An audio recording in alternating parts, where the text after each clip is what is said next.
Hey kobolds! With the end of the year fast approaching, my friends and I at the New York Stock Exchange decided that we would, once again, list all of our favorite things of the year. Although, unlike last year, there's no individual categories for things like music or TV or movies. No, instead this year it's just 10 things that we loved from the year and that we think you should check out. So naturally, me being me, I decided to take this one step further and just do this in video format. Yeah, I was feeling doubly inspired thanks to Super Eye Patchwolf's most recent video, so hey, shout out to him. The layout that I've decided to go with will be thus: favorite TV shows, movies, then video games, music, favorite hobby news, so things like Dungeons and Dragons or Warhammer 40k or Magic the Gathering, and then finally, a little category that I like to call favorite content creators. So, without further ado, let's dive right into the list.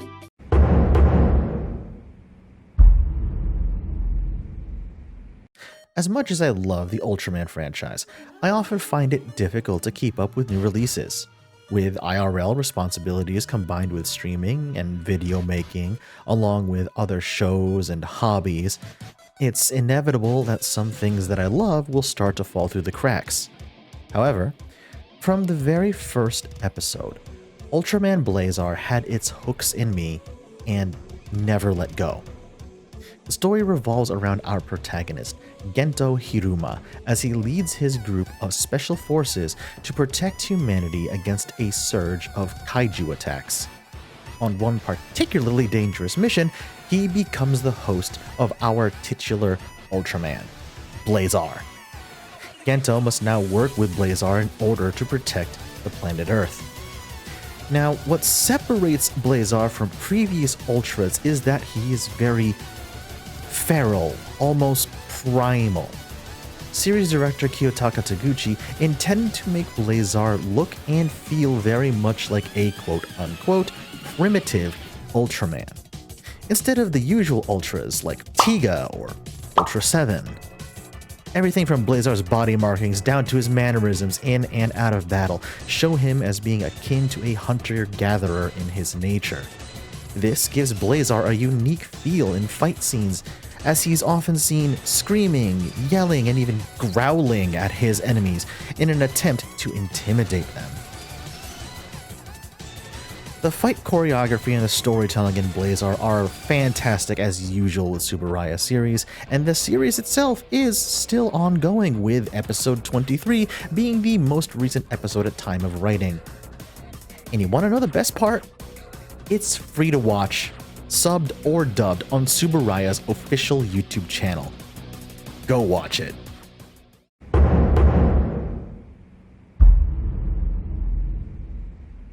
Much like Ultraman Blazar, Kamen Rider Geats had me invested from the word go. Now, full disclosure, Geats did not have its start in 2023. Rather, it first aired in September of 2022 before eventually wrapping up the series in August of this year. So in my mind, that still counts. Kamen Rider Geats follows our protagonist, Ace Ukyo, alongside the other participants of the DGP, the Desire Grand Prix, a survival game pitting contestants against one another while also granting them Kamen Rider powers. AKA if the Hunger Games was actually good. Or interesting.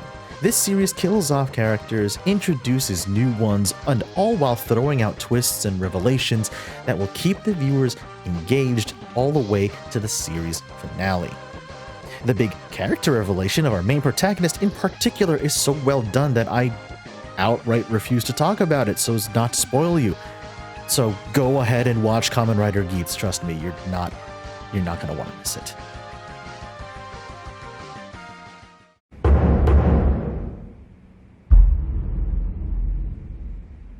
If you know me, then you know just how much I love Star Wars.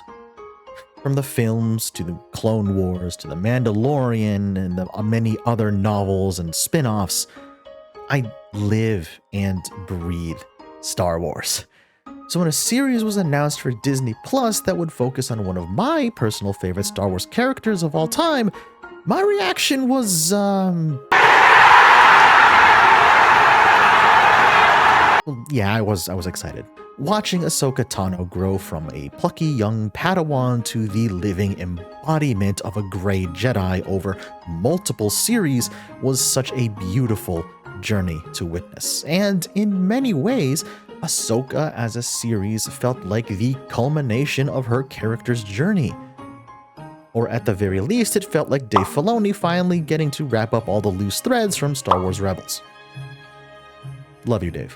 Seeing beloved characters like Sabine and Hera return was beautiful, and seeing my favorite blue-skinned badass, Grand Admiral Thrawn, debut in live action was a surreal, but very welcome experience. I won't spoil any more than I already have, but just please, go out of your way to watch Ahsoka.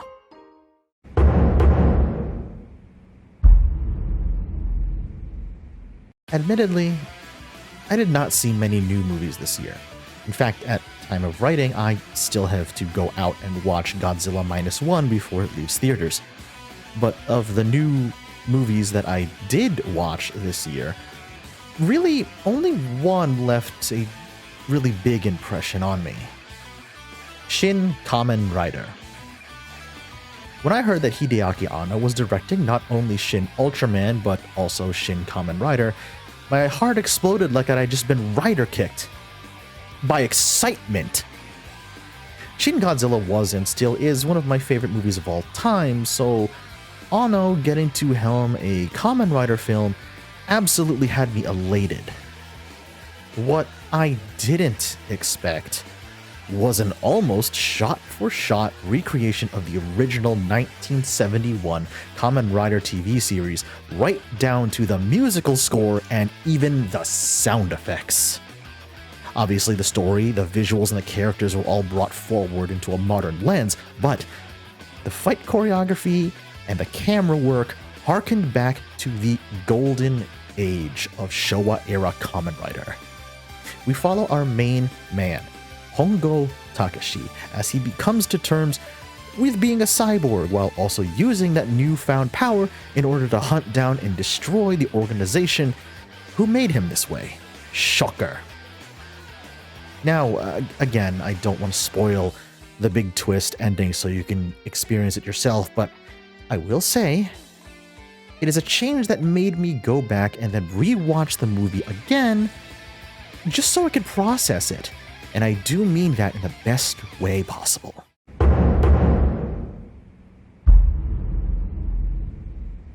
I'm just gonna say it now. Legend of Zelda: Tears of the Kingdom is my personal game of the year.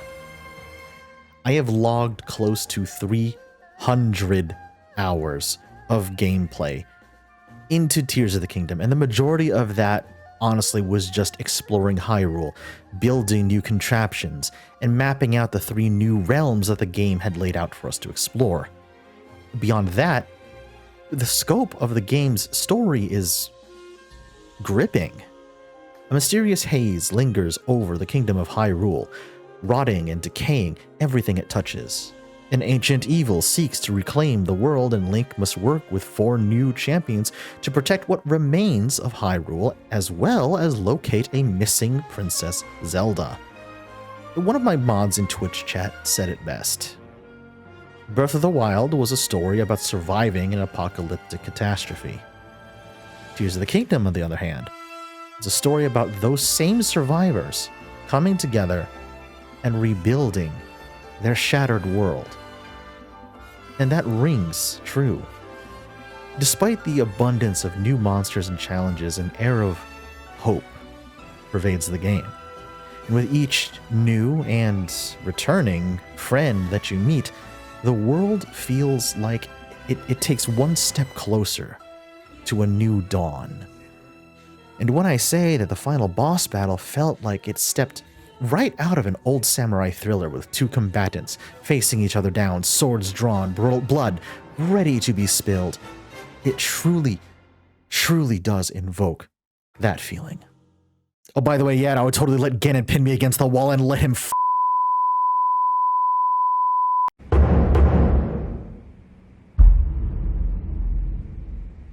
It was a remake that was never supposed to happen.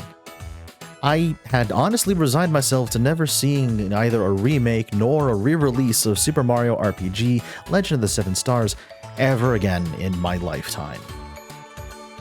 And then... Oh, shit! Oh, shit! No way! Holy fuck! No fucking way! Come on. Wait, hold on. What is this a remake? What? Wait! Yes! Oh, let's go! Oh, yo! Yes! Yo! Day one! I'm day one-ing this! Fuck it, we ball! I'm day one-ing this shit! Oh, what a... I'm day one-ing this shit! Let's fucking go! It happened.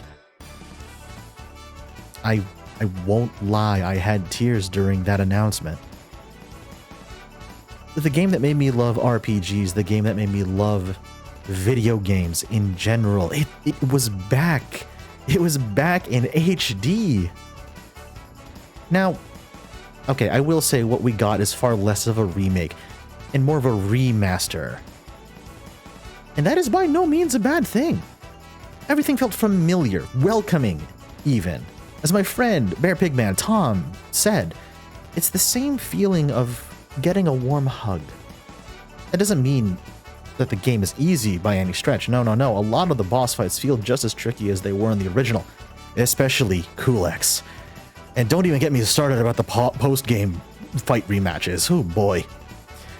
What I'm trying to say is, this felt like seeing an old friend who you haven't seen in decades, and then remembering exactly why you're friends with that person in the first place. And it's a good feeling.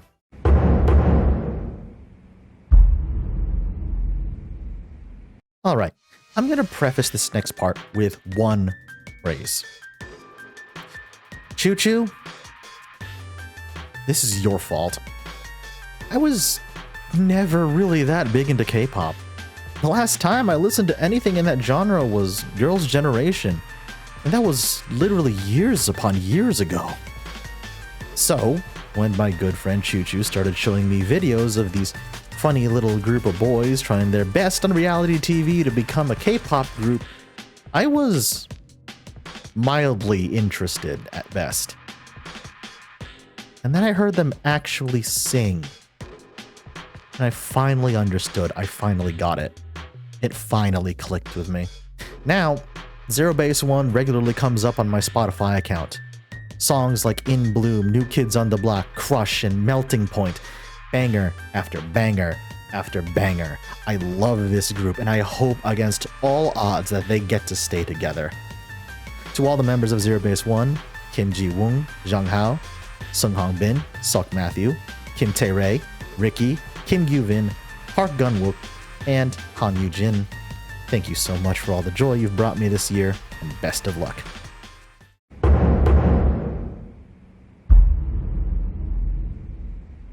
In the grim darkness of the far future, there is only war. That is the phrase that has greeted players of Warhammer 40k for literal decades. Not even a global pandemic could stop the growth of this tabletop juggernaut. Yeah, take that, Nurgle! That being said, 9th edition was quite frankly a mess. Rules bloat, uncontrollable power creep, rising prices, and a shortage of supply made me and many others, for the first time since I've started playing, skip an entire edition of Warhammer 40k. So imagine my surprise and great relief when a new, streamlined edition of my favorite tabletop game dropped this summer. Let me tell you, now is the perfect time to learn the game. The rules are simpler, more streamlined, games flow faster, everything is available digitally so you don't need to lug around a small library on your back if you want to get together with a friend and play a game. I'm not kidding when I say that 10th edition has reignited my passion for Warhammer 40k. So go ahead, grab an army box, get some paint, and come roll some dice with me. But be warned, because you face the Emperor's fury.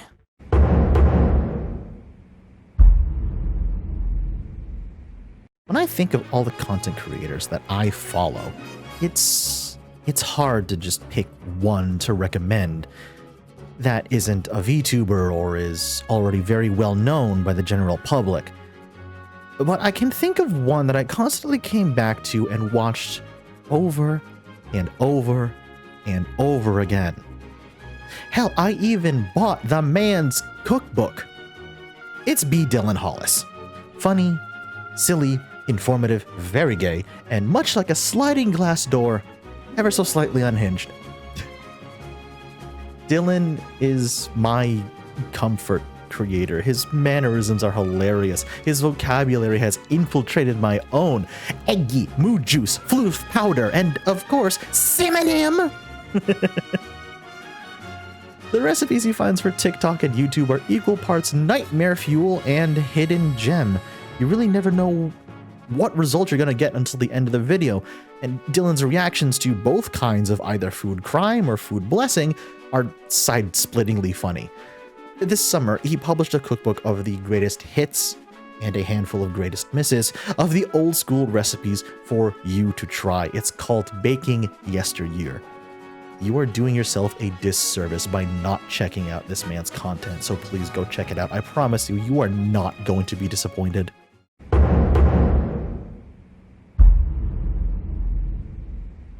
So at the time I'm recording this, I realized that the VTuber Awards have just wrapped up tonight.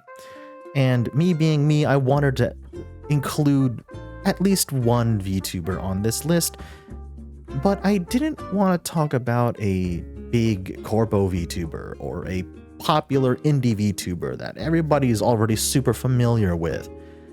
So I started thinking about my fellow small indie VTubers, and one of them really stood out to me. Which is impressive because platypuses are just so darn small. Ralphie is, in summary, comfy. Their streams have an air of relaxed familiarity. They feel like someone you've known for a long time, and you could just sit there and enjoy their company without saying a single word to them. Which, funnily enough, very accurately describes our friendship. Now, I'm not just putting Ralphie on here because they are my friend. No. I genuinely believe that they deserve way more viewers than they currently have. They are comfy, they are chill, they are relaxed, they are a huge Final Fantasy XIV and Baldur's Gate 3 fan. They make you feel welcome when you show up in their chat to say hi. They're also a fellow member of the Rockin' Stone Club, which I greatly appreciate. Please, go show Ralphie some love, give them a follow, give them a sub, forfeit your mortal possessions to the platypus. They 100% deserve it. That's it. That's my top 10 for 2023, Kobolds. Had a lot of fun doing this, so fully expect a list like this to show up again next year. I just want to extend a thank you to everyone who supported me this year, whether you've subbed to the YouTube channel, followed or subbed or donated bits on Twitch, became a channel member here on YouTube, or just donated directly to me via Ko-Fi. Thank you all so much, and I really would not be here without you. Have a wonderful day or evening or afternoon. Happy holidays, and stay safe into the new year. See ya.